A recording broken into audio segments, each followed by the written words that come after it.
Le 6 juillet 2003, troisième levée du Grand Chelem, Roger Federer remporte son premier trophée majeur.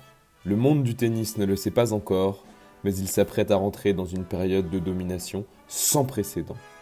16 ans plus tard, Roger, Rafa, Novak, les trois empereurs de leur temps, ont glané 61 tournois du Grand Chelem, ne laissant que des miettes à la concurrence. Et pourtant, si bien l'expression Big Four qui revient sans cesse. Le quatrième homme, Andy. Sir Andy Murray.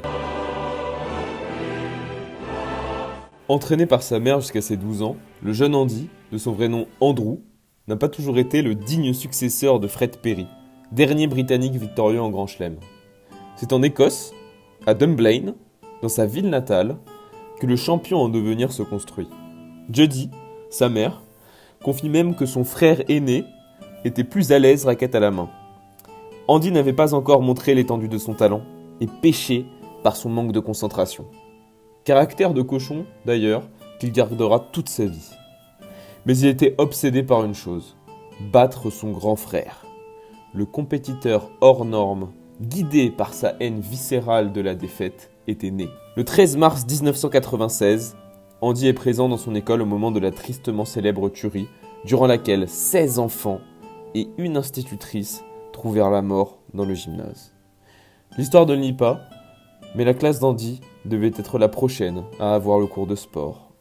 Longtemps, Andy a préféré garder le silence à ce sujet, avant de l'évoquer brièvement dans son autobiographie Hitting Back en 2008, ou de fondre en larmes sur la BBC. Dès 6 ans, Andy était en avance sur son âge. Rien ne semble pouvoir arrêter l'ascension du prodige écossais qui, à 10 ans, battait déjà des adultes dans des compétitions régionales. 2 ans plus tard, il gagne son premier titre majeur, l'Orange Bowl, l'une des premières lignes d'un palmarès long comme le bras. Pour l'anecdote, fan de foot, la même année, il refuse même d'intégrer le centre de formation des Glasgow Rangers. La fusée Andy, joueur professionnel de tennis, est lancée. Andy Murray part pour Barcelone, et c'est en Espagne, après une partie avec un certain Rafael Nadal, qu'il prend conscience des sacrifices qu'il va devoir consentir pour rester au contact des meilleurs. Ce qui le mènera à Miami, puis Londres, en quête du meilleur et dans un seul but. Gagner dans le plus prestigieux tournoi du monde, dans son jardin, à Wimbledon. 2005. Le gamin de 18 ans, classé 312e mondial, n'a rien du grand champion.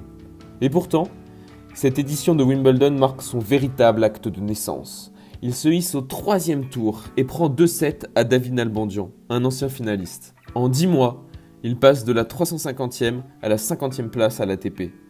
Le clan Murray se met à rêver d'un titre majeur. Mais le chemin est plus sinueux que prévu. Entre 2005 et 2011, Andy accumule les titres, mais échoue systématiquement en Grand Chelem, dont 3 fois en finale. L'étiquette de loser commence à lui peser.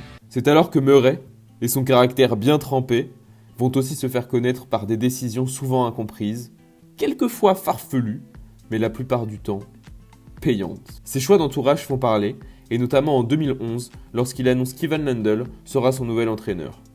Le Tchèque aux 8 tournois majeurs n'a plus approché les terrains depuis sa retraite et n'a jamais entraîné.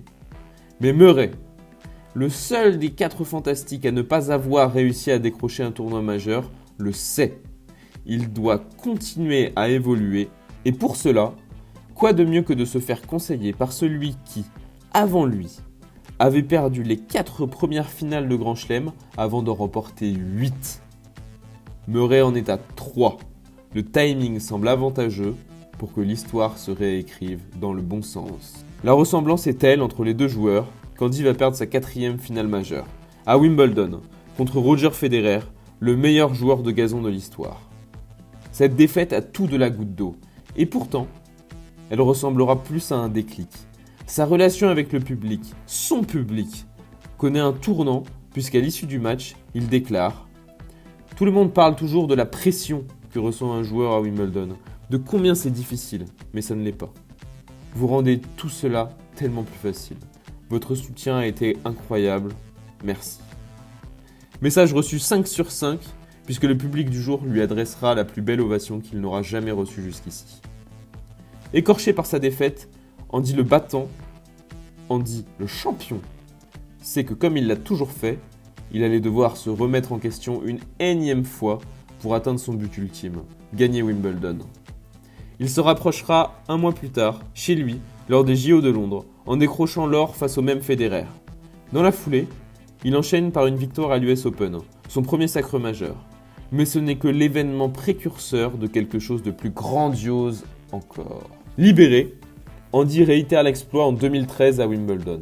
Pour la première fois de sa carrière, Andy n'est plus le 4e homme. Une nouvelle page du tennis s'est écrite. Aucun joueur écossais n'avait encore passé le 2e tour à Wimbledon depuis le début de l'ère Open.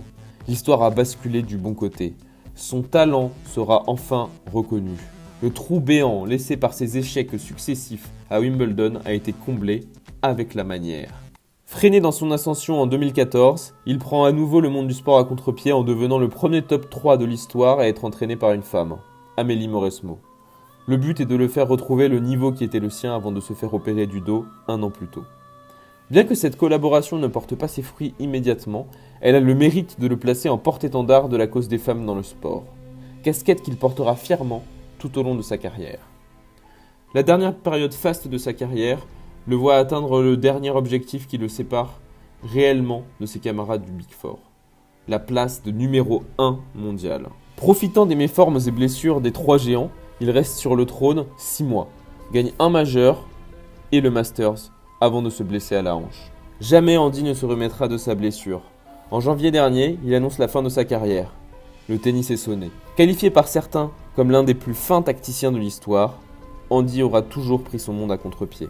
Précurseur de son temps, alternant les phrases lapidaires en interview et l'humour so-british, celui qui se métamorphose sur les cours n'aura laissé personne indifférent.